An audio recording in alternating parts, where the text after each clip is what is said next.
warahmatullahi wabarakatuh. Perkenalkan, saya Husnul Khotimah Kamisya dengan NIM F1G1220004. Di sini saya akan mempresentasikan tugas 3. Langsung saja ke soal yang pertama. Di sini kita diminta untuk menjelaskan fungsi dan manfaat apa yang dapat diambil untuk beberapa perintah SparkGL, describe, ask, dan construct. Dalam kasus seperti apa kegiatannya ketiganya digunakan. Langsung saja. Yang pertama, SparkGL Describe digunakan untuk mengambil informasi deskriptif tentang suatu resource atau objek tertentu. Misalnya, jika kita ingin tahu detail mengenai seorang dosen, maka perintah describe bisa memberikan kita informasi RDF tentang nama, gelar, umur, dan lainnya. Kemudian perintah ini juga berguna untuk menampilkan profil lengkap suatu entitas tanpa kita harus tahu semua predikatnya. Kemudian SparkGL Ask digunakan untuk mengecek apakah suatu data ada atau tidak di dalam dataset RDF. Hasil dari Ask hanya berupa true atau false. Contoh penggunaannya adalah ketika kita ingin mengecek apakah data tentang dosen bernama Budi Susanto tersedia atau tidak. Kemudian SparkGL Construct digunakan untuk membuat struktur RDF baru dari data yang ada. Kita bisa menggunakannya untuk mengubah bentuk data atau menyusun ulang data menjadi model RDF baru. Misalnya kita ingin menampilkan data dosen dalam struktur RDF yang berbeda agar lebih mudah digunakan oleh aplikasi.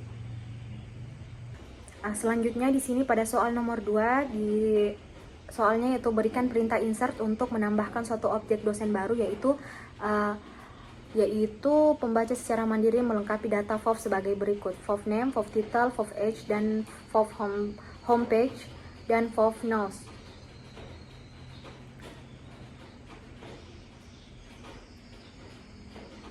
Nah, ini dia perintahnya. Di sini dosen Husnul Khotimah Kamisya adalah subjek RDF untuk saya sendiri sebagai dosen baru. Kemudian FOF name, FOF title, FOF age, dan FOF homepage adalah properti FOF untuk mendeskripsikan kita. Kemudian FOF notes, dosen Budi Susanto, berarti saya mengenal dosen lain bernama Budi Susanto.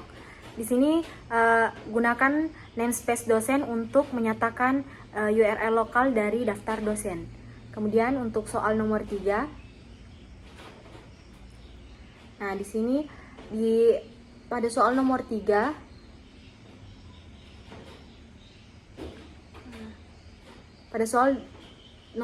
di sini kita diminta untuk menuliskan prefix yang lebih lengkap berdasarkan definisi turtle. Kemudian menuliskan query SparkGL untuk mendapatkan semua FOF person, baik yang punya ataupun tidak untuk FOF atau FOF nickname. Kemudian yang ketiga, tuliskan query SparkGL untuk mendapatkan objek FOF person yang mempunyai nickname. Kemudian ini dia. Nah, ini dia prefix yang lebih lengkap berdasarkan definisi turtle tersebut.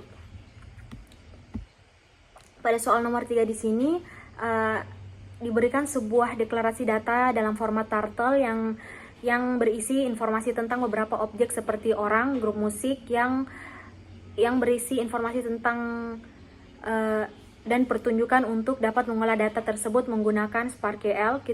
Kemudian kita perlu menuliskan prefix secara lebih lengkap. Prefix yang digunakan antara lain yaitu EX untuk HTTP example org, kemudian MO untuk HTTP pool org, kemudian FOF untuk HTTP XMLN-nya, dan DC untuk HTTP pool org-nya. Kemudian dengan prefix ini query menjadi lebih ringkas dan mudah dibaca.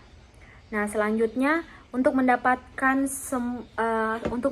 semua objek bertipe FOF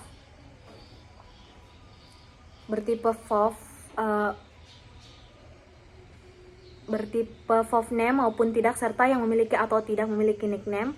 FOF nickname di sini kita dapat menggunakan query dengan perintah opsional. Hal ini penting agar semua data FOF person tetap ditampilkan meskipun sebagian tidak memiliki atribut tertentu. Kemudian pada bagian terakhir kita diminta untuk mendapatkan objek FOF person yang punya nickname berbahasa. Di sini pada bagian ini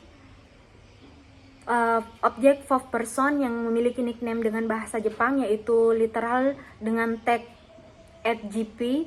Untuk itu digunakan fungsi lang dalam SparkQL yang memungkinkan kita memfilter literal berdasarkan kode bahasa. Hasil query ini akan menampilkan hanya objek fourth person yang memiliki nickname dengan penanda bahasa Jepang. Dari ketiga soal di atas dapat disimpulkan bahwa SparkQL memiliki beberapa jenis query yang berguna sesuai kebutuhan seperti describe, ask, dan construct. Kita juga bisa menambahkan data RDF menggunakan insert serta memanfaatkan FOV untuk mendeskripsikan entitas seperti dosen. Selain itu, penggunaan opsional dan filter dalam SparkQL membantu kita menangani data yang tidak lengkap dan memfilter berdasarkan bahasa pemahaman dan berdasarkan bahasa. Itu saja dari saya. Sekian. Wassalamualaikum warahmatullahi wabarakatuh.